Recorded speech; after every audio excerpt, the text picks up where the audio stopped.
আজকে আমরা চলে আসছি মোহাম্মদপুর তাজমহল রোডে।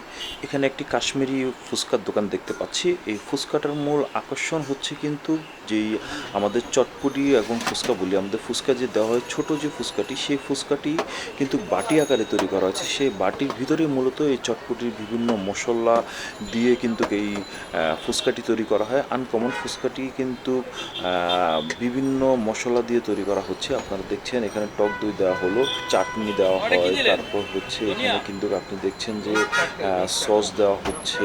তারপর আমরা এখানে দেখতে পাচ্ছি এখানে কিন্তু চানাচুর দেওয়া হচ্ছে, চানাচুর দিয়ে তারপর টমেটো দিয়ে বিভিন্নভাবে কিন্তু এই চটপটিটা তৈরি করা হচ্ছে।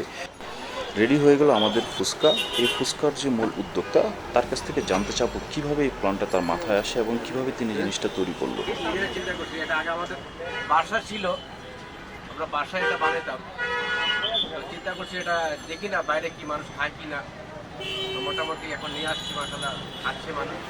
এটা আমার ওয়াইফ বানায়, টোটাল যা আছে সব যা দেখতেছে সব কিছু আমার ওয়াইফ। আমাদের মূল হলো এই সসটার মূল, এটাই একটু প্রাইস বেশি হয়, দাম অনেক। আর এটা হলো মানে এটা স্পেশাল, একদম স্পেশাল। এটা যদি প্রাইস দেখেন তো 400 টাকা পার লিটার পরে খরচ হয়। আর আদার্স চাটনি আছে, আর এই দইটা আমাদের স্পেশাল। এই দইটা আপনারা দেখছেন, এটা স্পেশাল। কত খেয়েছেন, মজা অন্যরকম। হ্যাঁ, না দুটো এটি হলো আমাদের সিক্রেট, কিছু আছে সেটা আমরা ধরে রাখছি, এটার উপরেই আমরা কাজ করি। কেমন মজা, নতুন একটা খাবার। এই যে ভাইয়া খাওয়া যাবে আর সবই খাওয়া যায়। এটার ভিতরে যে টক দইটা দেয় সেটা কিন্তু খুবই ভালো। হ্যাঁ, টক দইটা ভালো।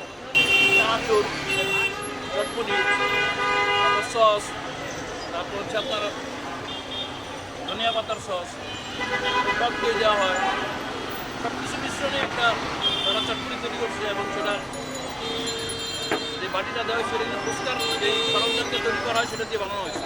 এটা বিশেষত্ব কিন্তু এটাই।